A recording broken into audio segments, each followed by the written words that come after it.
Hello all, my name is Surabhi Singh और आज मैं आपसे बात करने जा रही हूँ पोलराइजेशन के बारे में। पोलराइजेशन और उसके टाइप्स क्या होते हैं। चलिए शुरू करते हैं। पोलराइजेशन क्या है। आपको लास्ट लेक्चर में अगर आपको याद हो तो मैंने आपको मॉलिक्यूल के बारे में बताया था। तो आज मैं उसी मॉलिक्यूल की बात करने जा रही हूँ कि अगर हम उस मॉलिक्यूल को हम इलेक्ट्रिक वर्ड, बहुत ध्यान से सुनिएगा स्टूडेंट, क्योंकि एक एक वर्ड बहुत इंपॉर्टेंट है। हम उस मॉलिक्यूल को लेकर आए हैं और हम उस मॉलिक्यूल को एक इलेक्ट्रिक फील्ड में रख देते हैं। ठीक है। अब हम उस मॉलिक्यूल को जब हम इलेक्ट्रिक फील्ड में रखेंगे तो उस मॉलिक्यूल के जो पॉजिटिव और नेगेटिव चार्जेस हैं वो क्या हो जाते हैं, सेपरेट हो जाते हैं, जिसकी वजह से पोलराइजेशन होता है। क्लियर है। और आपके डायपोल बन जाते हैं। डायपोल का क्या मतलब है, यानी जिसके दो पोल हैं, एक पॉजिटिव एक नेगेटिव। आइए डेफिनेशन पढ़ते हैं। The process of separation of positive charge and a negative charge by a distance d with the application of external field is known as a polarisation.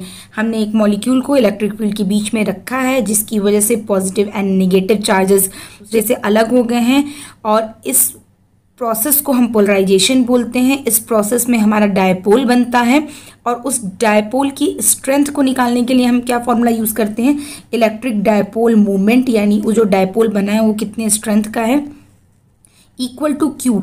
जो भी आपके ये दो पॉजिटिव और निगेटिव चार्जेस सेपरेट हुए हैं उसमें से किसी भी एक चार्ज की यूनिट और जो उनके बीच का डिस्टेंस है, ये हमारा इलेक्ट्रिक डायपोल मोमेंट बताता है। फॉर्मूला याद होगा तो आप तुरंत निकाल देंगे।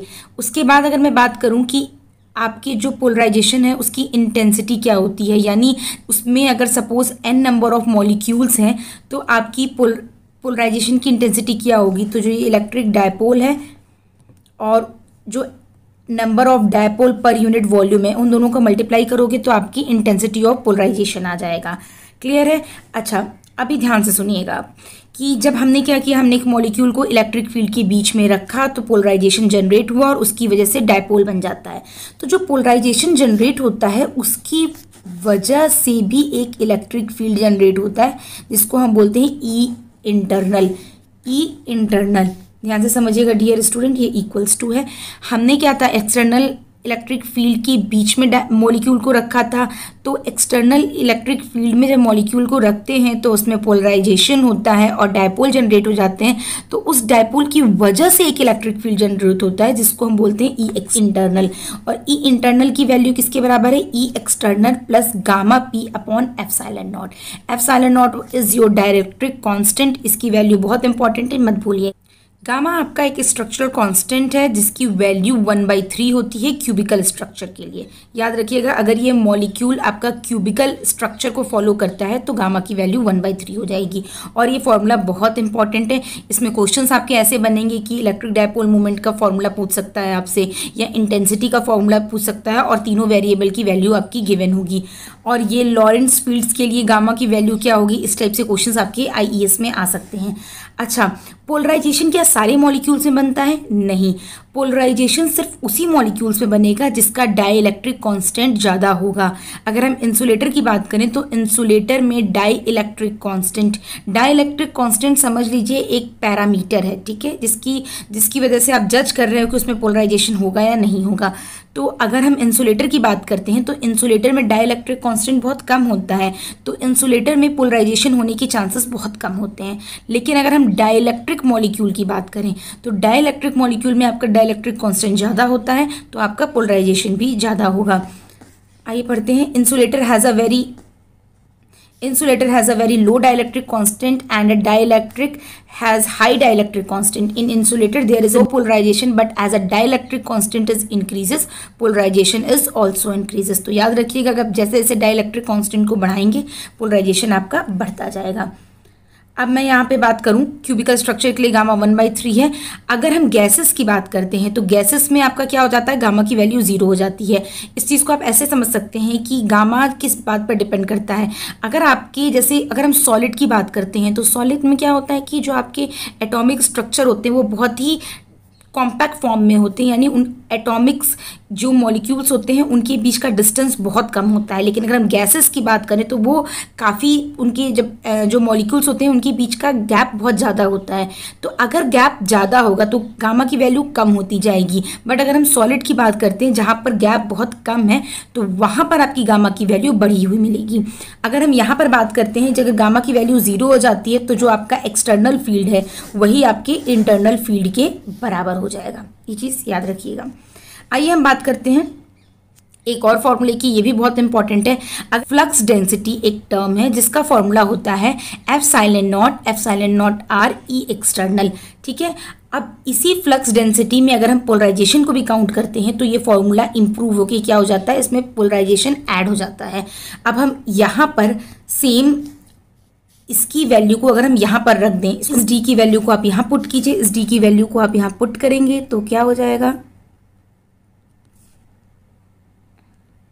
ठीक है। और ये पूरा टर्म यहाँ पर आ जाएगा लिखकर। अब आप पी को यहीं रहने दीजिए, इस टर्म को इधर मूव कर दीजिए। जब इस टर्म को इधर मूव करेंगे और एप्सिलॉन नॉट को कॉमन ले लेंगे तो आपका ये टर्म बच जाएगा। अब जो ये है इलेक्ट्रिक ससेप्टिबिलिटी का फॉर्मूला आपका होता है R-1, बहुत ही ज़्यादा इंपॉर्टेंट है। इलेक्ट्रिक कांस्टेंट की वैल्यू 1 है तो आपकी इलेक्ट्रिक ससेप्टिबिलिटी की वैल्यू 0 होगी और आपका पोलराइजेशन भी 0 होगा। तो इस टाइप के टर्म्स आ सकते हैं जो आपके एग्जाम में कि केसेस बनाकर क्वेश्चन पूछे जाएंगे कि अगर डाइलेक्ट्रिक कांस्टेंट की वैल्यू 1 है तो आपका पोलराइजेशन कितना होगा। तो आप बोलोगे अगर डाइलेक्ट्रिक कांस्टेंट की वैल्यू 1 है तो ससेप्टिबिलिटी की वैल्यू 0 और आपकी पोलराइजेशन की वैल्यू 0 हो जाएगी। अब मैं बात करती हूँ पोलराइजेबिलिटी की। पोलराइजेबिलिटी क्या होता है, it shows how is an atom और molecule can be polarisation. Molecule जो आपके हैं कितनी जल्दी पोलराइज्ड हो जाते हैं, उस चीज़ को हम किससे कैलकुलेट करते हैं, पोलराइजेबिलिटी से कैलकुलेट करते हैं। पोलराइजेबिलिटी को हम अल्फा से शो करते हैं, ध्यान रखिएगा। अगर हम डायपोल मोमेंट की बात करें तो आपका जो डायपोल मोमेंट है स्मॉल p है वो आपके इंटरनल इलेक्ट्रिक फील्ड के प्रोपोर्शनल होता है। अगर हम इस प्रोपोर्शनलिटी कांस्टेंट को हटाएंगे तो वहाँ पर क्या आ जाएगा, आपका अल्फा आ जाएगा। अल्फा की वैल्यू क्या हो जाएगी, p/e। यहाँ पर सबसे इंपॉर्टेंट क्वेश्चन है, अगर आप 17 साल की यूपीएससी के पेपर को देखोगे तो उसमें यूनिट का क्वेश्चन हर बार आता है।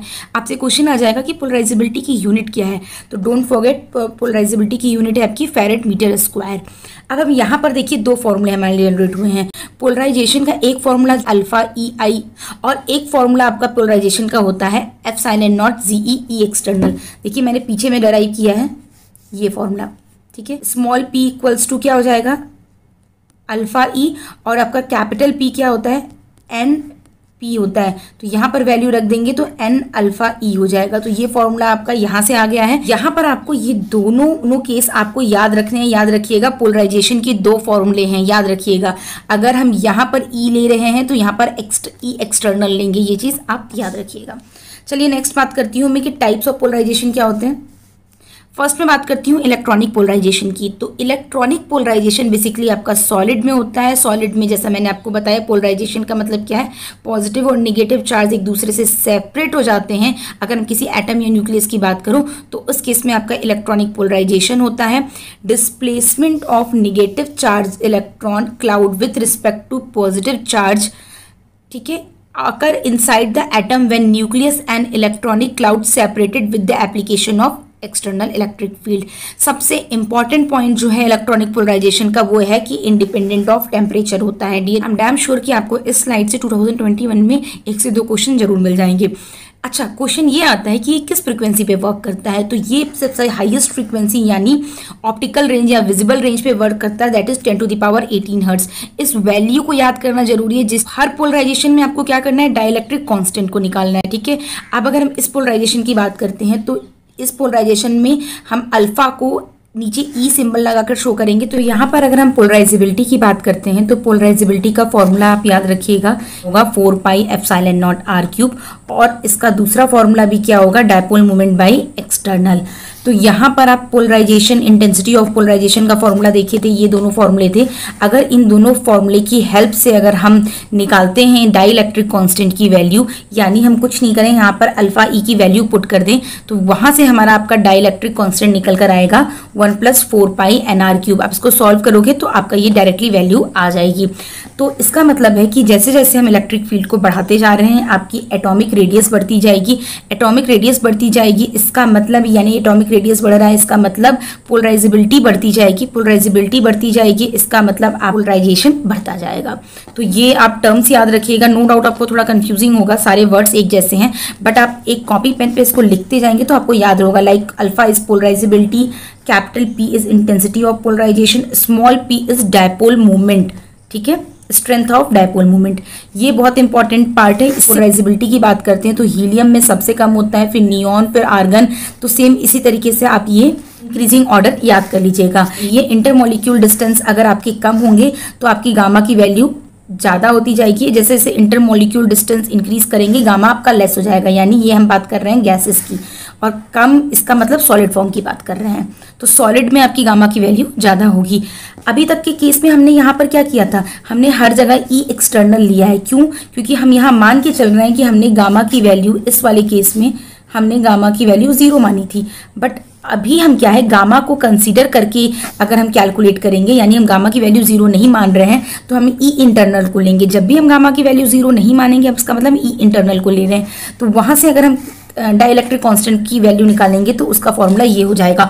ऑल्दो इतना लेंदी फॉर्मूला इसमें आना मुश्किल है, बट इससे जो टर्म्स आ रहे हैं वो आपको जानना जरूरी है। जैसे कि अगर हमने इसको सॉल्व करके ये फॉर्मूला निकाला डाइलेक्ट्रिक कांस्टेंट का, तो इसको हम बोलते हैं क्लॉसियस-मोस्टी इक्वेशन, ठीक है, क्लॉसियस-मोस्टी इक्वेशन। इक्वेशन को अगर हमें रिप्लेस करना हो, जैसे अगर हमने इसे सॉल्व किया है वैसे इसको आप सॉल्व करोगे तो बहुत टफ नहीं है, वैल्यू आ जाएगी।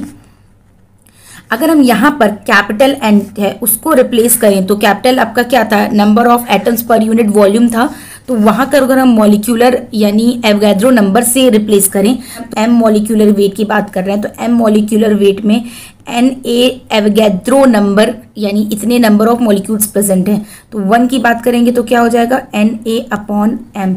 अगर हम रो डेंसिटी है आपका जो मॉलिक्यूलर डेंसिटी, इसकी बात करें तो क्या हो जाएगा, N A upon M into rho. और ये सेम चीज़ आपका क्या हो जाएगा, number of atom per unit volume. तो सेम इसको यहाँ से रिप्लेस करके ये फॉर्मूला बनाया गया है, जिसको हम इस फॉर्मूले को बोलते हैं मोलर पोलराइजेबिलिटी और डीबे जनरेशन ऑफ सीएम इक्वेशन। ये इंपॉर्टेंट है इसलिए क्योंकि यहाँ पर आपसे ये इक्वेशन कहाँ यूज़ की गई है, इस तरीके से क्वेश्चन आ सकते हैं। अब डाइलेक्ट्रिक कांस्टेंट को अगर हम रिप्लेस कर दें, इंडेक्स से रिप्लेस कर दें, तो आपका फॉर्मूला ये हो जाएगा, जिसको हम लॉरेंज इक्वेशन भी कहते हैं। तो ये याद रखिएगा कि क्या चेंजेस करने से लॉरेंज इक्वेशंस बनता है, तो डाइलेक्ट्रिक कांस्टेंट की जगह हम रिफ्रैक्टिव इंडेक्स को पुट कर रहे हैं। नेक्स्ट मैं आपसे बात करती हूँ आयनिक पोलराइजेशन की। इसमें क्या होता है कि ये बेसिकली आयंस में होता है, जहाँ positive and negative ion gets displaced in opposite direction. ये आपका नॉन पोलर सॉलिड्स में होता है। नॉन पोलर सॉलिड का मतलब है इसमें परमानेंट डायपोल नहीं पाए जाते हैं। परमानेंट डायपोल का मतलब है कि जो आपकी पॉजिटिव मॉलिक्यूल्स के अंदर पॉजिटिव और नेगेटिव चार्ज सेपरेट हो जाए विदाउट यूजिंग इलेक्ट्रिक फील्ड, उसको हम बोलते हैं परमानेंट डायपोल, यानी इसमें पहले से ही डायपोल बने हुए हैं। तो जो आप आयनिक पोलराइजेशन की बात करते हैं तो वहां पर हम क्या करते हैं, नॉन पोलर सॉलिड ले रहे हैं, लाइक कार्बन डाइऑक्साइड। इसकी फ्रीक्वेंसी बहुत ही इंपॉर्टेंट है। किस फ्रीक्वेंसी पे काम करता है, 10⁻⁴ हर्ट्ज फ्रीक्वेंसी पे काम करता है। और जो आयनिक पोलराइजेबिलिटी है वो आपकी इलेक्ट्रॉनिक पोलराइजेबिलिटी का 1/10 होता है। ये भी टेम्परेचर के इंडिपेंडेंट होता है। और अगर यहाँ पे भी पोलराइजेशन को हम काउंट करेंगे तो फॉर्मूला क्या हो जाएगा कि अगर आपके एटम में मॉलिक्यूल में अगर आयनिक पोलराइजेशन है तो ये अंडरस्टूड है कि उसमें इलेक्ट्रॉनिक पोलराइजेशन भी होगा ही होगा। क्लियर है? तो इस तरीके से आ सकता है। NaCl HCl में किस टाइप के पोलराइजेशन पाए जाते हैं, तो आप बताओगे आयनिक पोलराइजेशन पाए जाते हैं। नेक्स्ट मैं बात करती हूँ ओरिएंटल पोलराइजेशन। ये चीज़ याद रखिएगा कि ये आपका पोलर सॉलिड में होता है। पोलर सॉलिड का क्या मतलब है, अगर मैं हाइड्रोजन की बात करूँ तो हाइड्रोजन वाटर मॉलिक्यूल बनाने के लिए एक इलेक्ट्रोनेगेटिव एटम से कनेक्टेड होता है, दैट इज ऑक्सीजन। ये एक पर्टिकुलर एंगल पे सेट होता है 104 डिग्री अराउंड। तो ये आपका माइनस चार्ज जनरेट होता है, ये आपका प्लस चार्ज जनरेट होता है। सेम यहाँ पे भी एक माइनस और एक प्लस चार्ज जनरेट होगा। तो यहाँ पर पोलराइजेशन आपका P1 डायरेक्शन में है, यहाँ का पोलराइजेशन P2 डायरेक्शन में, तो नेट पोलराइजेशन आपका इधर P डायरेक्शन में होगा। यानी विदाउट इलेक्ट्रिक फील्ड अप्लाई किए हुए भी वाटर मॉलिक्यूल है जिसमें कुछ पोलराइजेशन आपका प्रेजेंट होता है। सारे मॉलिक्यूल्स में नहीं। जैसे अगर हम कार्बन डाइऑक्साइड की बात करेंगे तो कार्बन डाइऑक्साइड में आपका नहीं प्रेजेंट होता है, ये चीज़ याद रखिएगा। तो अब मैं बात करूं कि अगर हमने एक्सटर्नल फील्ड नहीं अप्लाई की है तो ये जो डायपोल हैं, यानी इसमें परमानेंट डायपोल तो है बट वो रैंडम डायरेक्शनल में है, और रैंडम डायरेक्शन में होने की वजह से वहां पर पोलराइजेशन नहीं जनरेट हो पा रहा है। बट अगर हम बाहर से कोई इलेक्ट्रिक फील्ड लगा रहे हैं तो जो पहले से पोलराइजेशन हो रखा है वो आपके एक प्रॉपर डायरेक्शन में सेट हो जाएंगे। तो यहाँ हमारा ओरिएंटल पोलराइजेशन कहते हैं। पोलर सॉलिड में होता है, एक एक वर्ड डियर बहुत इंपॉर्टेंट है, रेडियो फ्रीक्वेंसी है, ये आपका टेम्परेचर डिपेंडेंट होता है, ये चीज़ याद रखिएगा। और इसकी वैल्यू होती है आपकी P यानी dipole moment upon 3kT। K is Boltzmann constant, T is temperature. Permanent dipole does not exist if individual molecule structure is asymmetrical. Next मैं बात करती हूँ space charge polarization की। Result of lattice vacuum and impurity center present in the material। जैसे अगर किसी molecule में space charge polarization है तो उसमें इलेक्ट्रॉनिक और आयनिक पोलराइजेशन और ऑर्बिटल पोलराइजेशन जरूर होगा, ठीक है। और ये आपका इसकी रेंज कितनी है, अप टू 100 हर्ट्ज है, ये चीज़ आप याद रखिएगा। हर एक पोलराइजेशन की फ्रीक्वेंसी रेंज आपको याद रखनी है। मैच द कॉलम करके भी इस तरीके से क्वेश्चन बन सकते हैं। Multi phase solid have a vacancy और a impurity defects, some times some extra negative और positive charges due to vacancy और डिफेक्ट्स अकर, जिसकी वजह से आपका स्पेशल चार्ज पोलराइजेशन होता है। जैसे मैंने आपको लास्ट वीडियो में बताया था कि आपके क्या होते हैं, Na+ आपके वैकेंसी जनरेट हो जाती है। अगर Cl- अपने मॉलिक्यूल से हटकर कहीं दूसरी स्पेस में चला जाता है तो उसकी जो वैकेंसी जनरेट होती है उसकी वजह से जो आपकी पोलराइजेशन होता है उसको हम स्पेस चार्ज पोलराइजेशन कहते हैं। अभी देखिए पिछली बार का क्वेश्चन आया हुआ है, under the influence of an external electric field and insulated undergoes the process of polarization, there are 4 contributing factor to the total polarization, electronic, ionic, oriental and space charge. At the optical frequency the only contribution of total polarization is. इसका question मेरी ही video में छुपा हुआ है, तो अगर आपने वीडियो अच्छे से सुना होगा तो इसका क्वेश्चन आप टिक करके मुझे कमेंट बॉक्स में जरूर बताओगे। और डियर स्टूडेंट, अगर किसी एक को स्टूडेंट ने कमेंट कर दिया है तो जरूरी नहीं कि वो सही ही हो, आप भी अपना कमेंट करिए, ठीक है। तो बने रहिएगा, वीडियो पसंद आती है तो लाइक और सब्सक्राइब जरूर।